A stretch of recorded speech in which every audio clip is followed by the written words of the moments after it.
We see Izuku in a park, sitting on a bench next to a mysterious girl, one he can barely remember. It was from so long ago, after all. But her words stay with him. You can do it. You've always done it. In every possibility.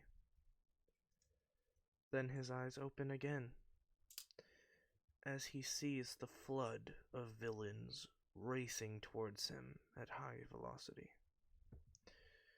There are villains with wings, some with gills, others with just massive arms.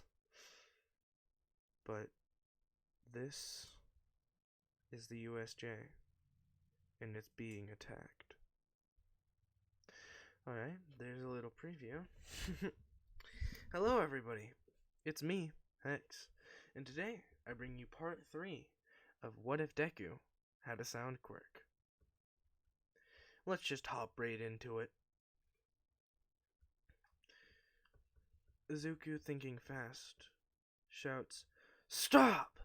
And he turns the sound waves from a cone into a wall, and he pushes it faster and faster and faster until it impacts around 30 villains and slams them backwards onto the ground, crushing it on impact. There are 30 decently sized craters now on the ground of the USJ, while the two massive monstrosities are standing behind a smirking, blue-haired man with a bunch of fake hands covering him, making it impossible to see all of him. His face is obscured in such a way that you can only see his chapped lips and his crazed smile. All Deku hears before he sees blackness is, "Deku," or shut up. All he hears is, "Nomu, kill that kid." And then suddenly, it's standing in front of him. Faster than he can see, faster than he can think. He can't react. But there's one thing he can do. As he quickly, barely moves just enough to make it so the Nomu doesn't hit him in the chest and crush his ribs on his heart. He gets hit in the stomach and sent flying upwards. But he has no air in his lungs. They knocked the air out of him. How smart are these guys? As he tries to regain his air so that he can make a noise, just any noise, the Nomu's there again. It's this massive creature with stitches all over its body and dark purple skin. Its brain is exposed with a beak meant to kill. It's about to throw another punch at Izuku when all of a sudden, All Might is there. He quickly grabs the Nomu by its waist and then does a super suplex from 30 feet up, knocking or destroying that Nomu because it hit on its brain, not the back of its neck. Squanch, it's dead. Then the second Nomu dashes towards All Might, ready to kill him. It's the same as the other somehow. It's confusing. They start trading blows, flying each other around the arena. But Izuku needs to focus on him and his classmates, as the purple mist villain is about to surround his classmates in a swirl of darkness. Izuku yells, "No!" and then turns his sound waves into a vortex, spinning every direction, and then he surrounds the class with it, blocking the smoke away, sending it back towards the man, but at the same time, trapping in the air. They only have about 5 minutes in this little safe zone before he needs to cancel it. He looks at his watch and sets a timer for 5 minutes. Then he dashes and yells just blatant words. "Stop, you motherfucker!" As he turns those sound waves into needles, long spear-like needles, and then throws them at the villain, who makes a portal in front of him, sucking up the needles, and is about to make a portal behind Izuku, but is punched and exploded. As Izuku looks at the two people that just helped him out. "Thanks, Bakugo. And I forgot your name, sorry." The man is caught off guard by this. That's all Izuku needs. Just a second. And he shouts, breaking the glass of the dome, "They're here!" And he turns the sound waves into tornadoes, and they go every which way, hitting each car filled with heroes. "Get your asses in here!" Using the sound waves, some of the sound waves from that last statement, he traps the portal villain, the warp villain, under a massive barrage of sound waves. Then his next biggest thing is helping Aizawa with the multiple villains. He does a quick guess, about 300. That's quite a lot, but nonetheless, Izuku lets the vortex down and tells 13 to protect his classmates, and she's about to tell him to go with the classmates, but he's already gone, going full speed.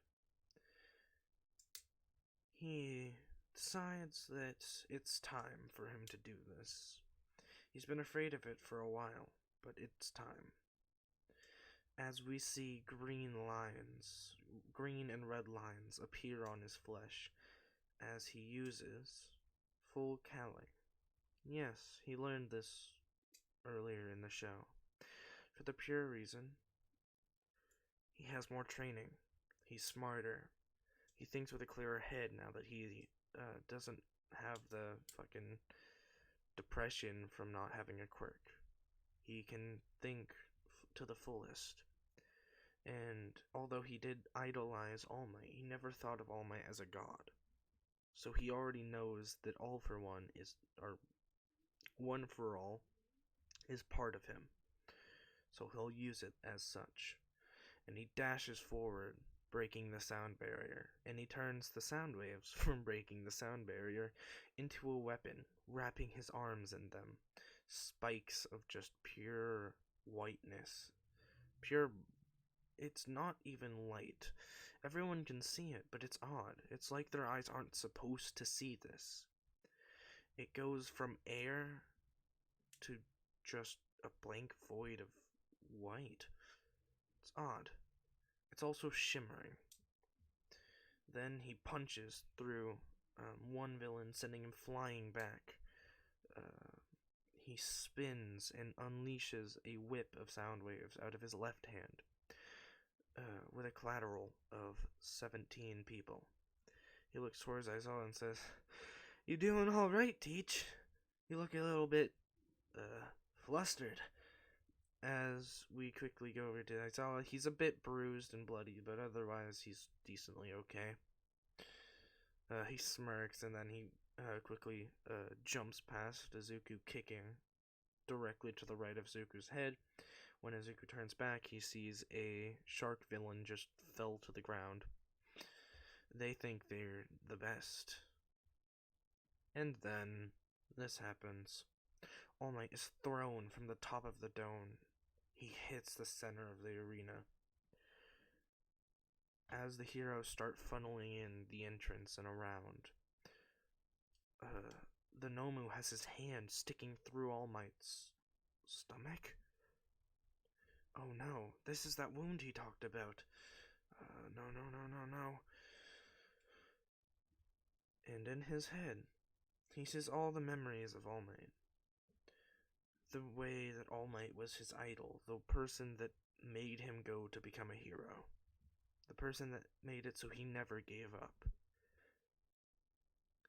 And then he thought of all the people that would be sad if All Might died. and he wants to be a hero that brings smiles to people's faces. He won't allow this. His eyes glow this bright white and blue light as all the noise just stops, or moves. Everything going on. The screams from the kids, the rattling of glass hitting the ground, the sirens of police vehicles, uh, everything. It stops as Izuku looks around and realizes he is the best. But he won't allow that to stop him from trying to get better. And he wraps all of the sound waves, every single one permitted in the next 15 minutes, around his body, pushing his full calling from, 5% to 100, to 1,000, to United States full calling. As he dashes forward, the arena, the stairs behind him explode. Rubble goes flying in every which direction. The kids are suddenly protected by some sort of invisible force, as Izuku is now suddenly in front of the Nomu, and sound comes back for just a split second so everyone can hear Izuku say, "You're not allowed." And then he punches with his whole strength, everything he can muster at the moment, as it impacts into the shoulder of the Nomu. Everyone, even through this desolate noise, this desolate noise cancellation, can hear as his shoulder is turned to dust. The skin where Izuku punched starts peeling back from an invisible force. Then the Nomu goes flying backwards, impacting into the fountain, going through that, hitting a mountain, going through that, hitting the mountain behind that, and putting a humongous crater. Izuku is left gasping, trying to breathe, but he keeps forgetting how. His eyes are starting to shut, but he will not fall. He will not allow this to happen. Then he thinks of his mom. He thinks of the man who might have been his father. He thinks of the person that he sees as a father figure, All Might, laying on the ground. Then this isn't an image he made or has already seen. It's another one. He's starting to regain his focus as he sees Shigaraki? How does he know that name? He shouldn't. And then he sees Kirigiri. How does he know their names? Worst of all, how does he know who that man is? He's not even there. But he knows who he must fight. The one All Might called All for One. He remembers everything that he shouldn't know. But not now. It can't be now. He's too busy. As he stands back up, his arm is broken, shattered. He winces in pain, but then he looks at Shigaraki running towards him. He can't handle this. He's just meant to be a kid. Fear starts to flood him. But then he sees Shigaraki aiming for All Might, not him. And his fear turns to burning hatred. As for the 9th time today, he yells, "No!" But his voice is deeper than he thought it could go. And everyone around him, can see his eyes. One dark, dark green. The other, a pale white with a swirl of black. I won't allow it! As he stomps on the ground, still having full cowling activated, debris goes flying up, and then he shouts once more, sending hundreds of small pieces of rubble hurling towards Shigaraki. Kirigiri's knocked out. He can't do anything to stop it. So, Shigaraki is impacted in his left shoulder with a fucking boulder, he thinks. This is impossible. He's just a child. But a splur of blood as Shigaraki looks towards where his left arm used to be and sees nothing. Then another impacts him in his stomach, carving a hole through him. Another his leg, another his shoulder. He is about to die. He won't die. He's supposed to tear down the hero civilization, everything the heroes love. He is the anti-hero, Shigaraki, and he won't die because his master needs him. Right before the last piece of rubble hits him, he starts spitting up black liquid. Same as the portal hero, or portal villain, the warp villain, Kirigiri. As they disappear, we have a brief glimpse of All for One standing in his chamber with tubes all around. Shigaraki laying on a cot with All for One producing this black glow, which started to infest inside of Shigaraki. Then he put him in one of the tubes. We see as a man with an orange mustache and an orange beard, orange hair in general, but a baldish head, walks up. A balding head, sorry. He walks up to All for One and says, Well, that's some trouble. Then we're back. We're with Izuku, who has collapsed to his knees over All Might, who is still breathing. That is enough. Just his breath is enough. He's alive. But Izuku might not be anymore, as he collapses, face first on the ground, and he feels cold hands. 2 pairs of them. One rough and stern on his shoulders, another soft, touching his hand. He looks up, and he sees a man with green hair and what seems to be some sort of, what is that, a speaker on his arm? He can't really tell. But then he hears the words, I'm proud of you.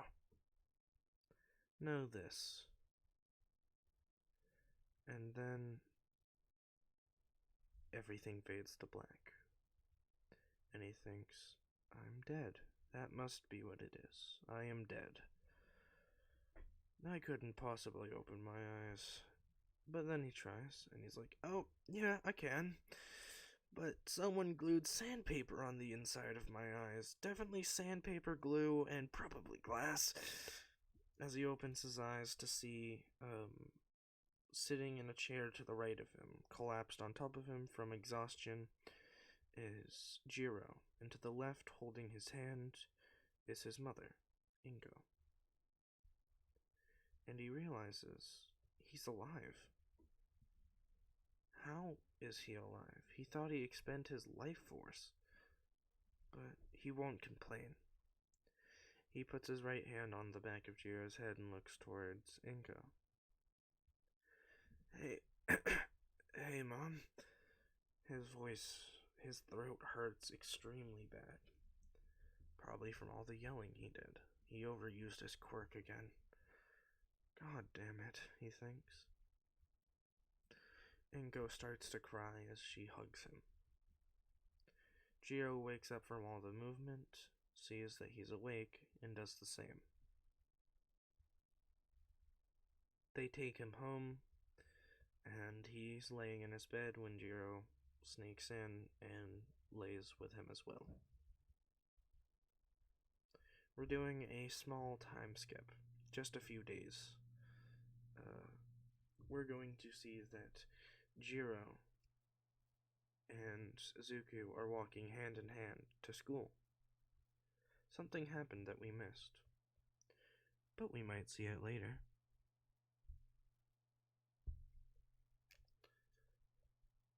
As Izuku and Jiro get into the classroom, everyone sees that they are back. Those two have taken a few weeks off at this point.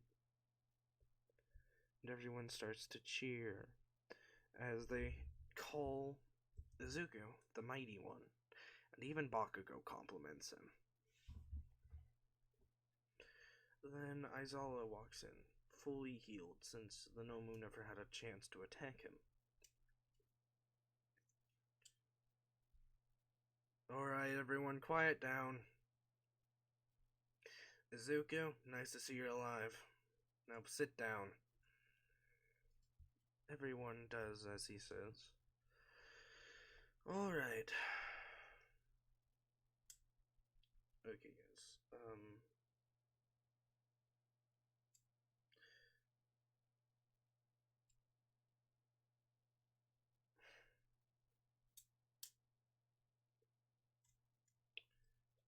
I can't. I'm gonna be honest. Okay, yeah, no, that does happen next. Yes. Alright, everyone. We're going to be going on a field trip soon. Very soon. It's going to be a summer training camp, as you all know. I might be skipping a few things, but this is the most important thing that I'm going to cover. Everyone's super excited,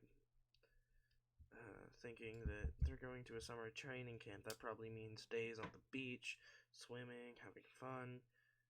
Then they all remember the word training.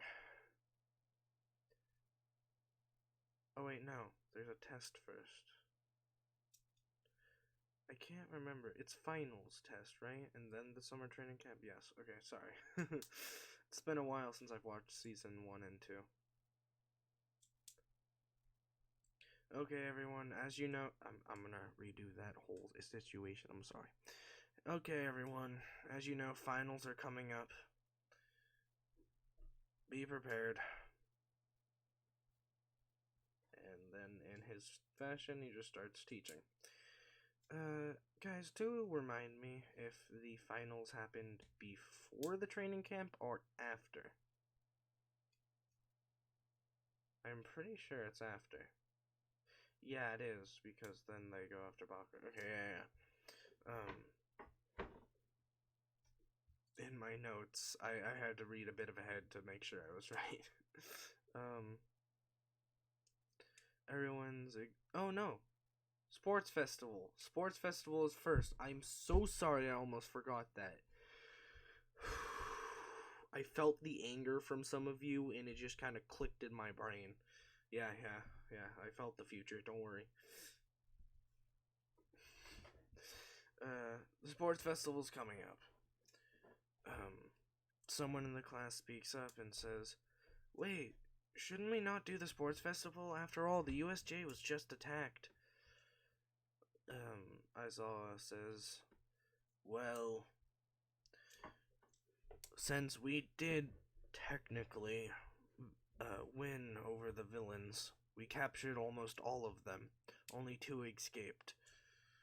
The school thinks it would be fine if we ran this because although there is a threat, we believe that our student body can handle it.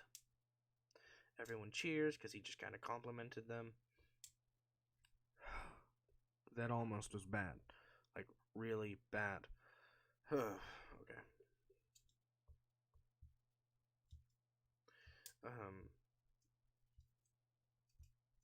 There's a lot of shit I can... Okay, never mind. A few weeks pass. Everyone is training for the sports festival. We zoom in to see Izuku and Jiro barring by just doing normal voice things, because they are going to put in requests to have their hollow gear, which, yes, I finally found a name for it. It's called hollow gear.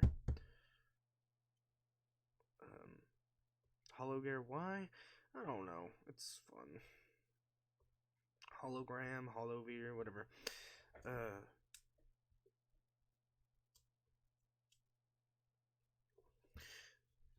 Izuku first starts by yelling at her, just a normal "Ha!" and turns that into a attack. She blocks it by plugging her ear jacks into her leg speakers, the thing she has on her hero costume, and she uses her heartbeat. Then, actually, wait, no. She and Bakugo also have one for all. So we're gonna say her quirk was boosted in ways that she can now somehow it made her grow in a way that her earjacks can she has more manipulation over sound. Nothing near Izuku's level, but like she can make a sound and amplify it, or she can amplify it or kind of change the direction it's going, but that's it. She can't echo it. That's nothing. That's all that happened with her quirk. Your earjacks are also sharper and harder to break now, so there's no worry about that. Actually, they're so much stronger now that if she put one for all in her earjacks, she could probably use them as knives. Really long whip-like knives, but yeah, it works. And she has way better control of them now. Anyway, they ricochet noises back and forth for, let's say, 15 minutes, and then Jiro gives out and is pushed back a few feet and then falls on her ass. Izuku laughs as he walks over, and they both laugh as he grabs her hand, picks her up, and embraces her as, they're closer now. And as embrace, yes, you guys do know what that means, I hope. If not, you're too young. It's a bit of a hug, but at the same time, it's not. You understand, I don't need to keep saying this.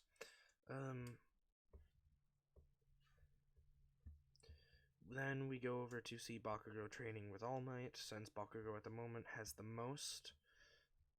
Actually, no, he has second most. Jiro has the most because her quirk was the least, developed out of the three. And she really needed it, so, she has, let's say she has 40%, and then both Izuku and Bakugo have 30. But when Izuku used United States of Smash, he basically duplicated it. So now he would have the same amount of Jiro, if not 100%, but he didn't take any back from those three. It's odd. Well, actually, in the movie, I didn't see anything of Izuku losing power. So we're just gonna say they all have 100%, yet it was shared. That generation is going to be those three instead of one person. Yeah, let's just say that. I'm gonna clear that up now. They all have 100%. The quirk changed when it entered Izuku. That's how adaptable he is. Yeah, let's say that.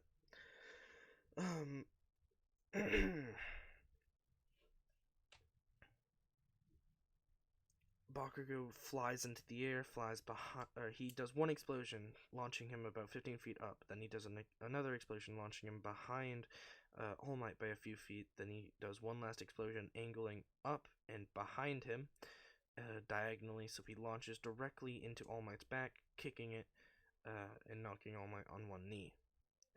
All Might claps his hands as they celebrate a bit. Okay, sorry, I thought someone was calling my name. I keep breaking the immersion, I'm sorry, guys.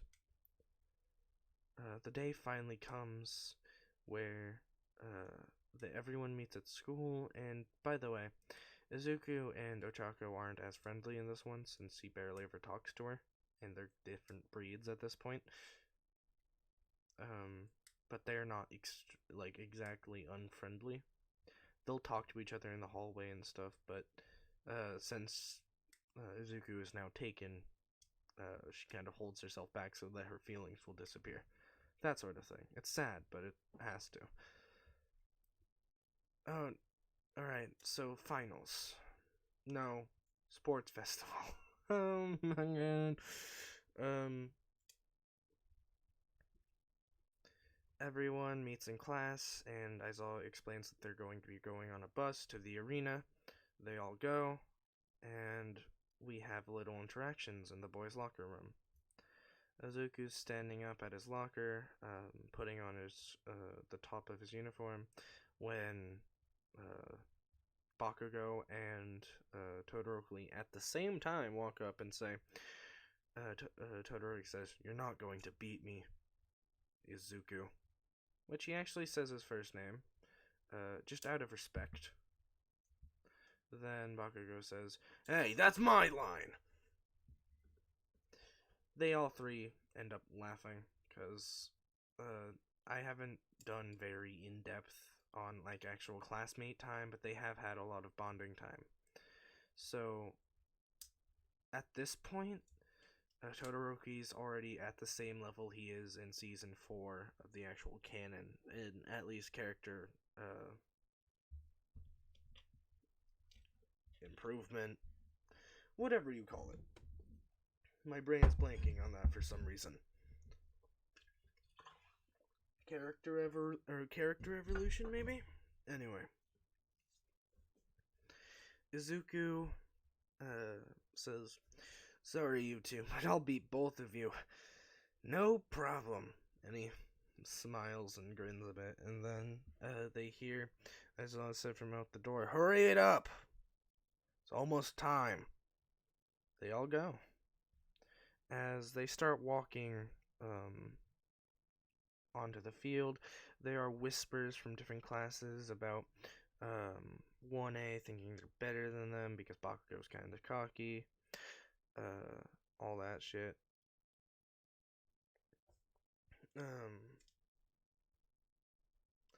There is the people talking about Izuku and how he's a star and shit. There's a lot of muttering.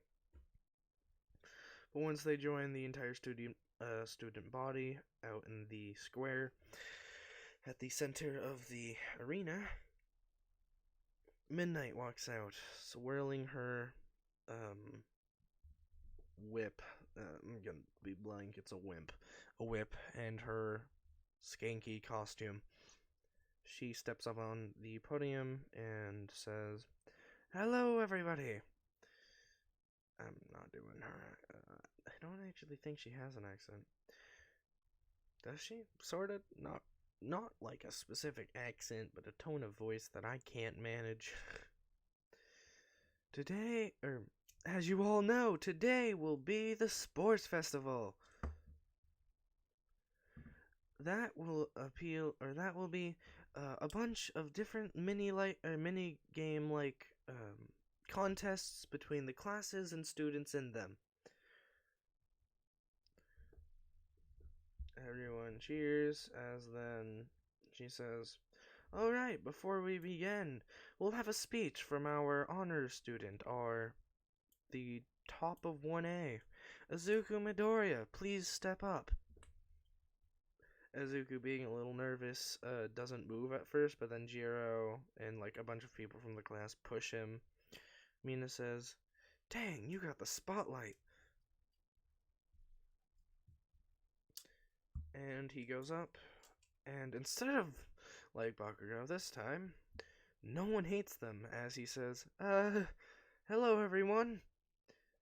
You already know my name. You know what today is, so I guess I'll just start with the speech that I didn't write. This year has been fun, but dangerous, as all of you know. I want to apologize for my whole class for dragging down the mood. That attack that happened at UASJ was not our fault. Anyway, Good luck, everyone. I just want you guys to know I have a good chance of winning. And then he walks down.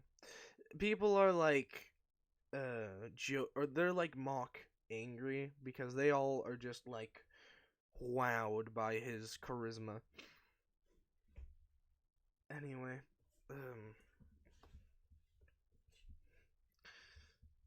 then Midnight rolls a wheel, and we get obstacle course or death run. I can't remember which one it was. I think it's just called an obstacle course. I know the thing, I just don't remember what they called it. We'll just call it an obstacle course, where they have to race around the arena and then end up back inside it. Simple. But then cameras show up as Present Mike, and Aizawa start explaining what they're gonna have to do. All right, everybody. The obstacle course is being set up as we speak. We'll start by showing you the beginning. They'll have to run through this tunnel, emerging to see our first obstacle, robots. It's just like a cartoon, basically, showing this. Then, our next obstacle. I believe our next obstacle is the ropes. Are ropes going across a canyon. We'll see who the fastest is here, won't we?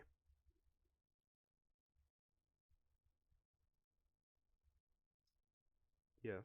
And then last but definitely not least is the last stretch where you have to run across a minefield. Do not worry, the mines are not deadly. Just very harmful. And then it shows the minefield. Everyone's getting like nervous, excited, everything. Everyone's feeling literally every emotion you can think of. Except for love and hate. I don't know why they would be feeling that. Alright, participants, line up. Midnight seems a little angry that he stole it, Thunder, but she nonetheless steps out of the way for everyone to move towards the gate. And once everything's set up, he says, 3, 2, 1, run! But by 1, Izuku was already off, dashing forward. As Jiro is hot on his trail using full cowling 15%, as he helped her train in that more than himself. He can still only manage about 8 to 10%. He laughs as he goes, alright. He goes 10% as well, or 10%, but he's still faster because he has the fitter body without using one for all. They're neck and neck, and Bakugo's blasting his way up while Todoroki's sliding on the ice. Then they see the giant 0 pointers, a bunch of them. Izuku, realizing what's going on, just says, "Nope!" and turns the sound waves from the nope into missiles of sound, blasting into each and every one of the robots, destroying them all in under a second. The robot debris starts falling, but Izuku, not wanting anyone to be crushed, turns around and whistles, and turns the whistle into like a comfy blanket, and then covers the sky where the participants are running, and catches all the debris that would hurt them. Then he continues running. But because he did this, there are a lot more people in the actual race that are standing a chance. Right now, in first is Izuku. In second is Bakugo.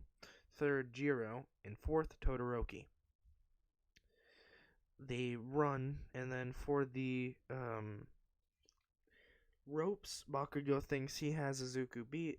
Then Izuku jumps in the air, looks back at Bakugo and laughs, and then says, "Bye-bye!"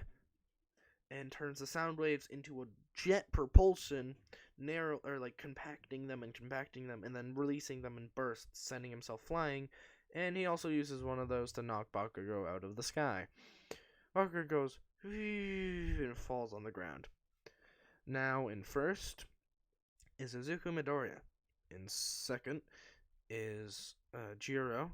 In third is Todoroki, and in fourth is Bakugo, who is just now recovered. We hear from President Mike, "Oh my, that's our top student for you. Finding a way to propel himself backwards, or propelling himself forwards, while at the same time stopping one of his strongest contestants." They continue dashing, and then it's the minefield. I think that was all of it, right? I don't remember. Izuku is just going to land on the ground, do a quick backflip, land on one of the mines, but when it explodes, it just launches him backwards with no injury.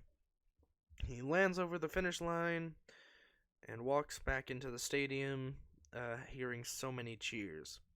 You're asking, why didn't the mine hurt him at all? He covered himself in indestructible sound waves. What else would he do? He's just going to stand in the middle since everyone's taking so long. Gio emerges second, Bakugo emerges third, and fourth is Todoroki. While they're still completing, Izuku is talking to Midnight like, "So, you're that hero that they call the R-rated hero, right?" She nods. "Why do they say that? Is it because of your costume, or are there some dirty rumors? Spill the juice." Yes, they say juice in this world, not tea, because I'm not going to be one of those average men. They talk for a few minutes about the R-rated title she got, and it's just because of her suit and all that, and how she acts. But then everyone's across the finish line. The actual finish rate is Class 1A and 1B are mixed for the top. It's basically the same as last time, just the orders are changed around a bit. Also, Jiro made it past the race. So, yeah. Next is the, as they spin the wheel again, next is the shoulder horse. I forgot what they fucking called it. Jouster? I don't much care for this one. Zuku's looking for people to be on his team. A lot of people are, staying back from him because, they want to get the 1,000. But more than enough are trying to get on his team because how fucking strong he is. He's like, wait, everyone. Jiro, I pick you on my team. Hey, bird guy, I never got your name.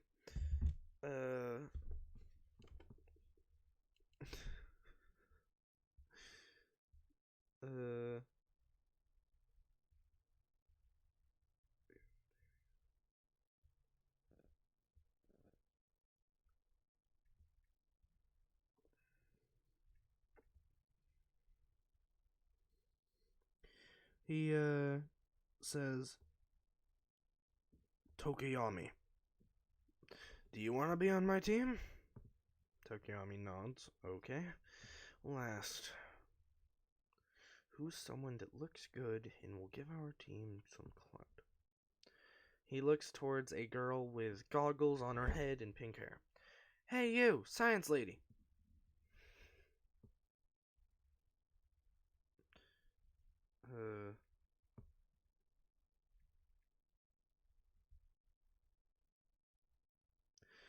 What's your name?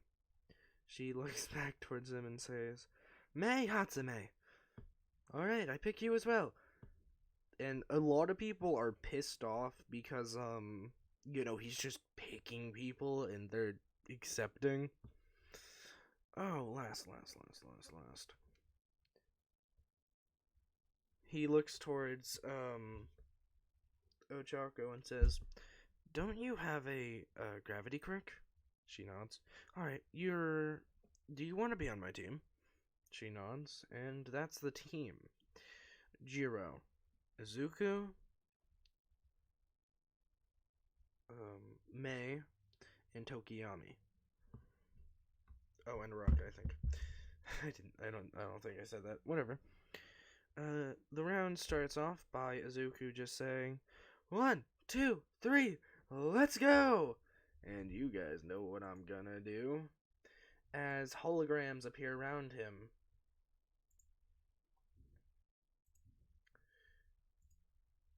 Where did it go?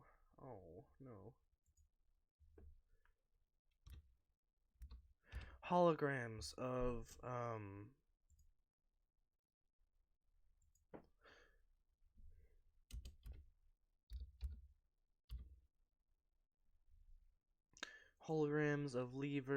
basically boards with levers,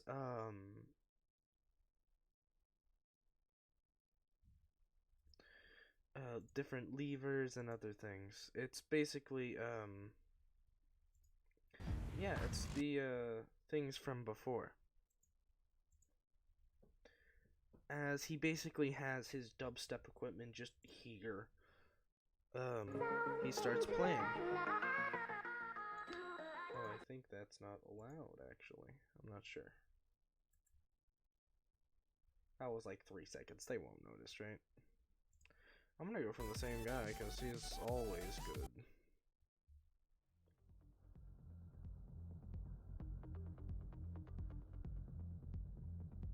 Let's see. I will credit his YouTube channel.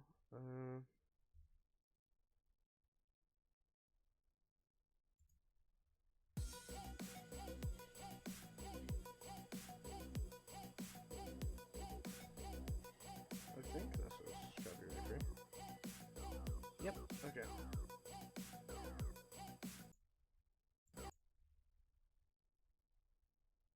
You know what, I don't know, so I'm gonna go with the same one as before. Cause I'm scared. Kidding. Okay, you know what, guys? I'll take a risk. I'm not getting any money from this anyway.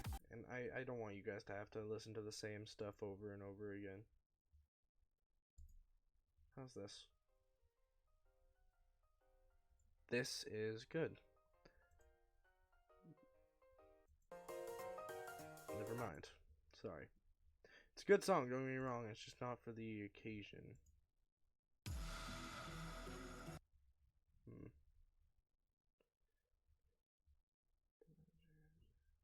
Need to find stuff that's like this.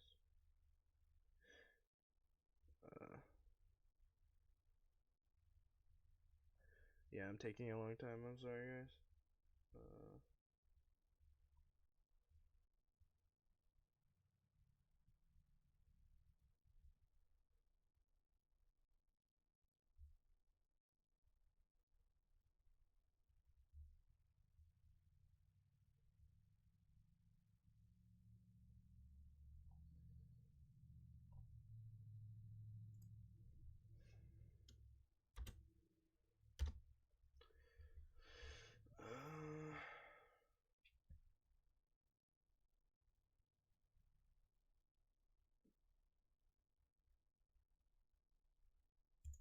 This might work. Man, this was like a full 50 seconds of me just doing nothing. You guys aren't here for that. Okay.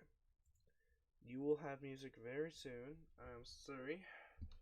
Exclamation mark play.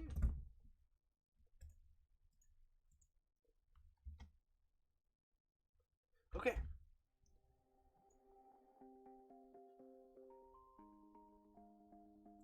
He starts playing music as the beat is low. He starts barely floating off the ground as he looks down towards Uraraka and says, "Do your thing!" And she starts floating them up.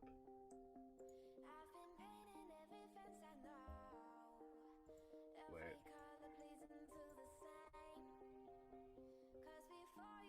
Yeah.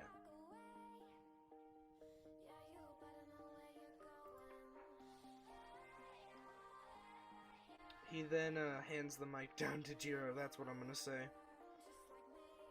As they start to float up.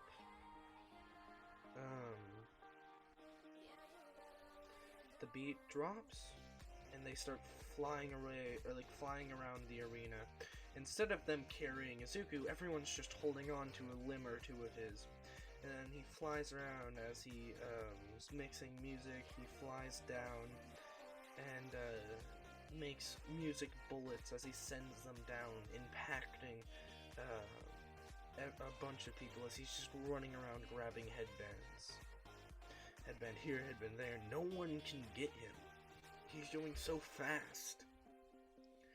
The experience at the USJ was, this is no understatement, horrifying.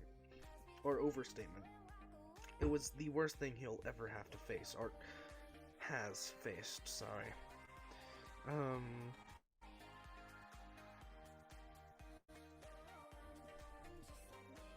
And as,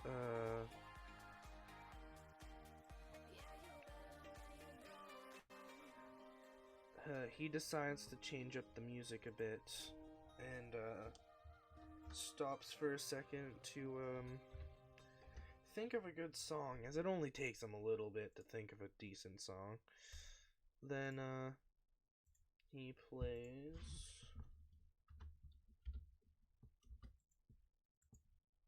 this. And he starts to sing.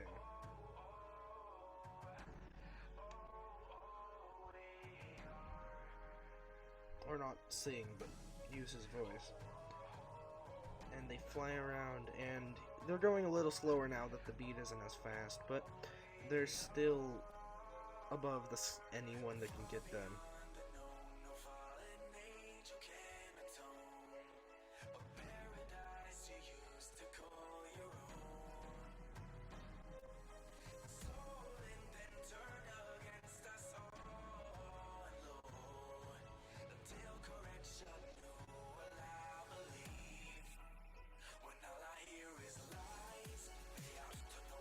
Alright, we're gonna have that go a bit lower.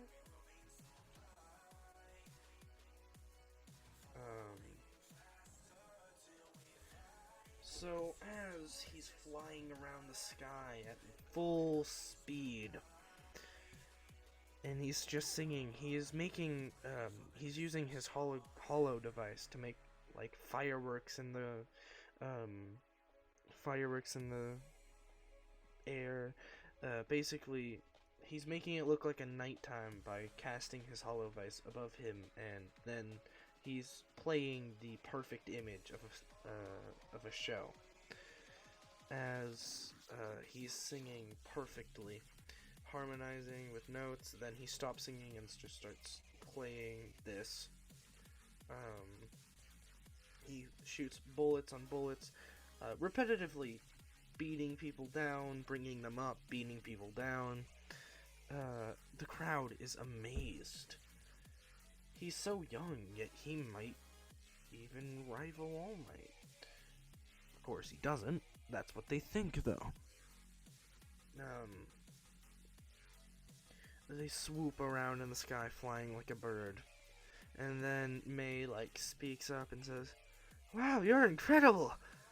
Jiro looks towards May and says, "I know, right? This is rocking!"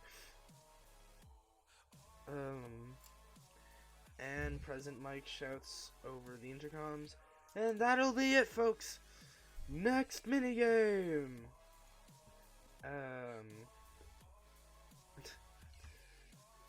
Izuku, stops his music as, he's about to do his final bit.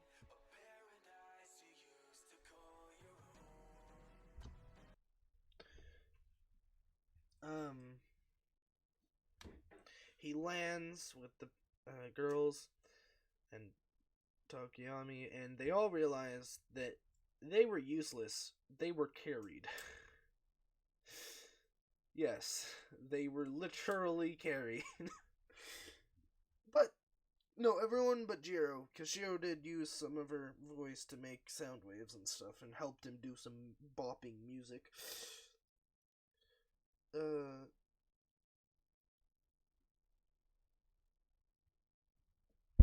Oh, sorry, I hurt you guys. I punched you in the face on accident.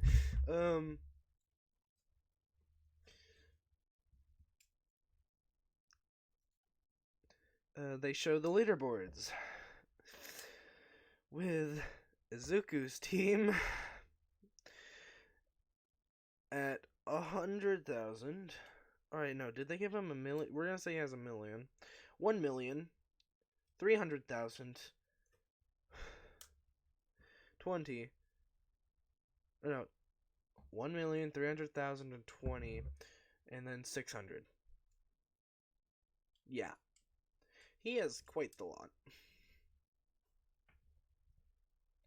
And yeah, they win by a fucking a huge amount. A landslide amount. With them in first place. Second place being Todoroki's team. Third being Bakugo's team. And the same after that. Alright, they go back to the main arena. Well, the center, I guess. And everyone is cheering and yelling for Izuku to, like, take a picture with them later or something like that. And they're all just generally cheering for Izuku because he literally stole the show from the others.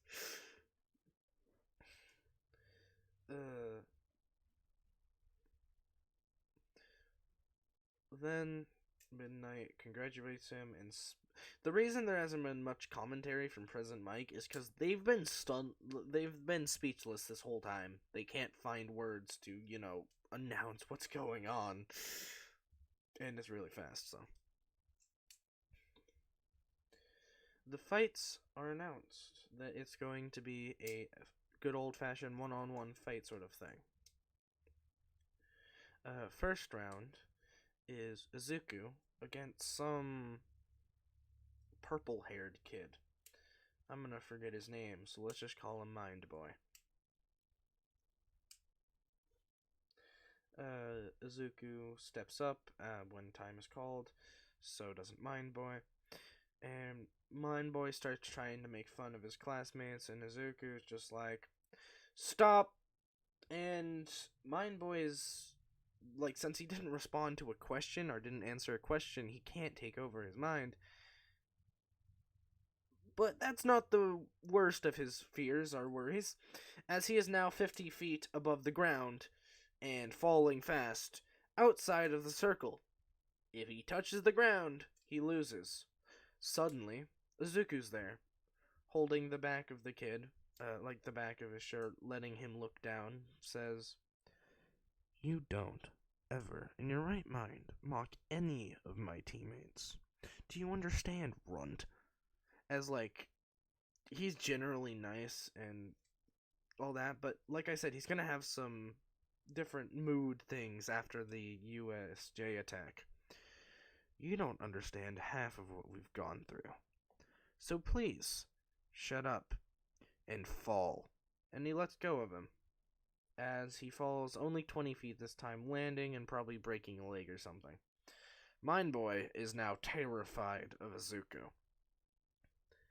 And Recovery Girl comes and gets him and yells at Izuku for a few minutes, and then it's over. And the next fight, we're going to get this one over quickly. It's Jiro. Jiro against Momo, we'll say.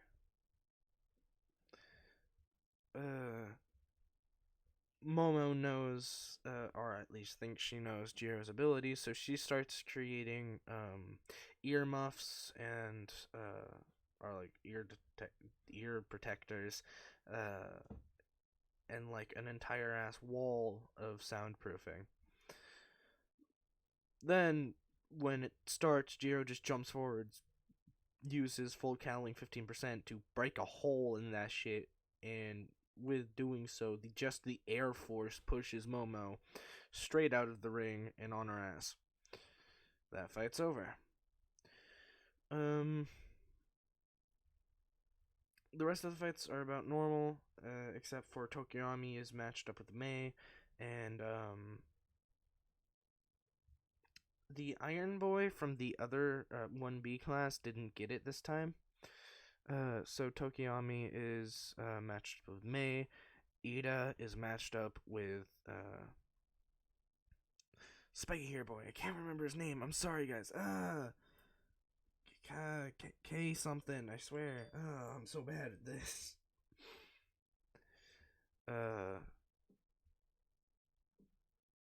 Tokiyami wins, but we're just going to the end where the next fight we're gonna zoom in on is Izuku's, and he's fighting half and half dumbass Toto. No, Todoroki. I can't just say Toto. Shoto or Todoroki. And they walk onto the arena, and the countdown starting, and it starts, and Todoroki just throws a storm of ice towards Izuku. Izuku yells, "Not enough!" and it shatters. He does again, and again, and again. Izuku shatters it every time without taking damage. You're not going to get anywhere this way. Use your damn other side. It's starting to piss me off.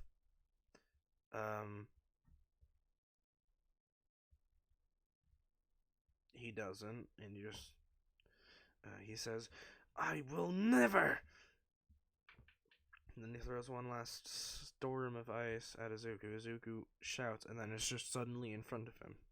Izuku whispers in Todoroki's ear, "This power of yours, it's strong, but it's never going to beat mine if you don't use your other side. I'm giving you one last chance, Todoroki. Do it. You said you were going to beat me? To show your father what's what. Show your father that quirk of yours isn't his. It's yours." And then Izuku jumps back. No one heard what he said, so Todoroki's not, embarrassed. But he gets a smile on his face as he looks at Izuku. And for the briefest moment, he forgets about his father. He forgets about the shit he went through as a kid. He just thinks about the fight. As his left side bursts into flames, Izuku smiles as well, as he starts to get serious. And this is probably not wise for him to do, but he does it nonetheless. Full cowling, 15%.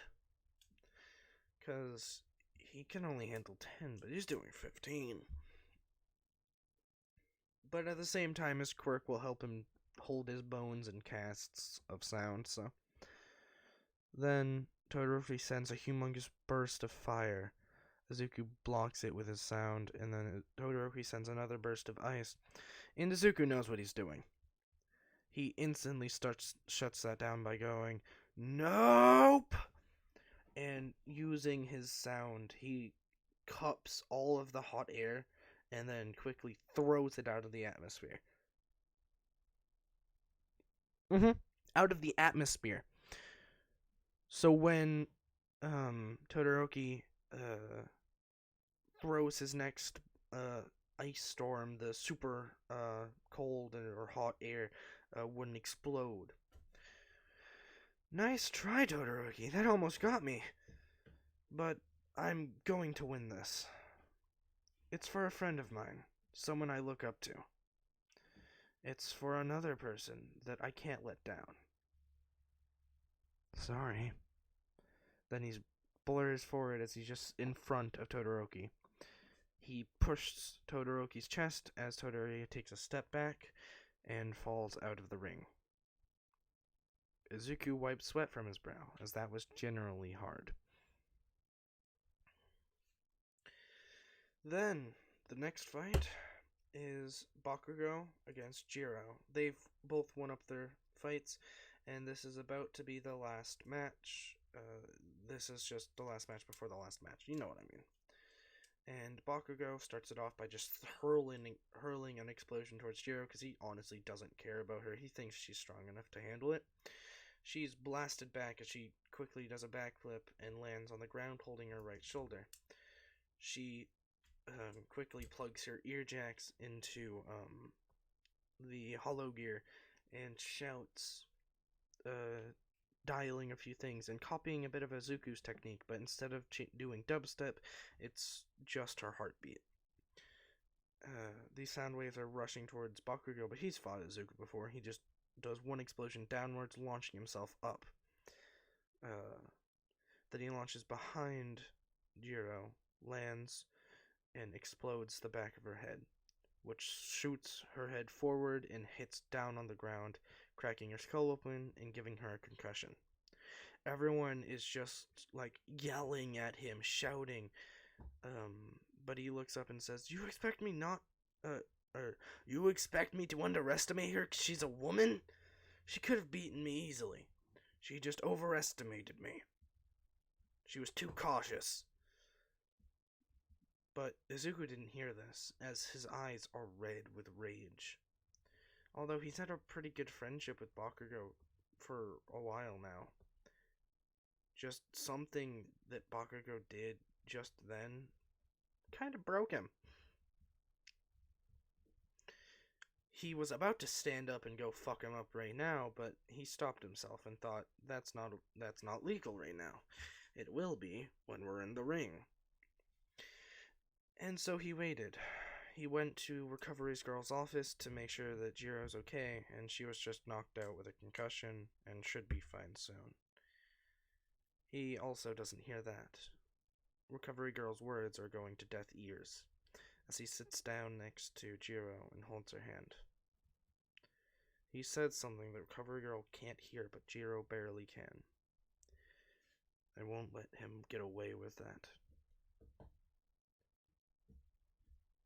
Then he stands up and walks back to the ring, walking out with this evil grin on his face. Of course, like I said, they've been okay friends, but they were never best friends or best buddies.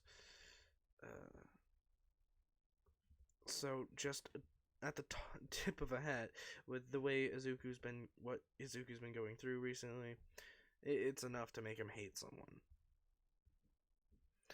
And Izuku's standing there, replaying the image in his head, and his smirk goes away. He's so mad, so angry, so outrageously angry, that when Bakugo steps out on stage, he barely waits for the countdown, but as soon as President Mike says, "Go!" Izuku's blurred, gone. 100% full counting, standing behind Bakugo.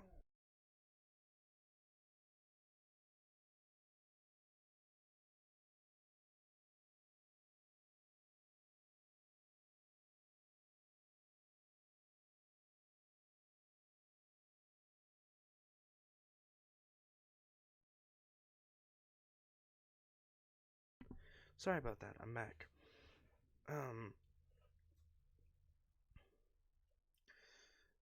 He's just in front of Bakugo, and he says, "Die." And turns those sound waves into such powerful sound waves, it bends Bakugo's back. As his knees buckle, he falls to the ground, laying back on the ground, as he feels the weight of 1,000 houses just pressing on him like a moon. Izuku crouches down as he says, "You couldn't have just knocked her out of the ring like a normal person. You had to crack her skull open." Then he adds another 100 pounds to it, as we start to hear pops and cracks from Bakugo's bones. "Well, tell me." Bakugo can barely even whisper, but he does. "What are you doing?" "Oh. Well, I don't know, actually." He lets the weight off.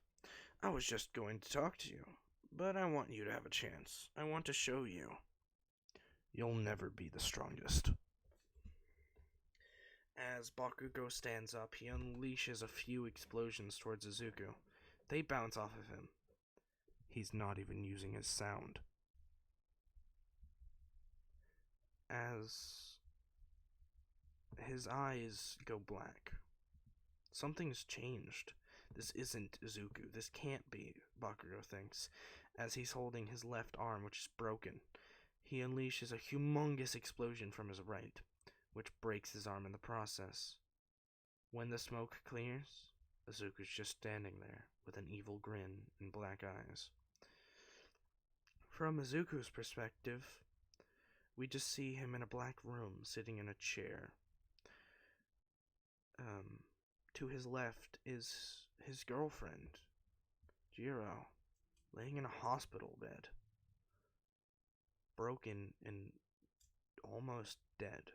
Of course, that's not what it is in real life, but that's what he sees. And in front of him is a man with horns, a tail with a heart tip at the end, and shark teeth is grinning at him.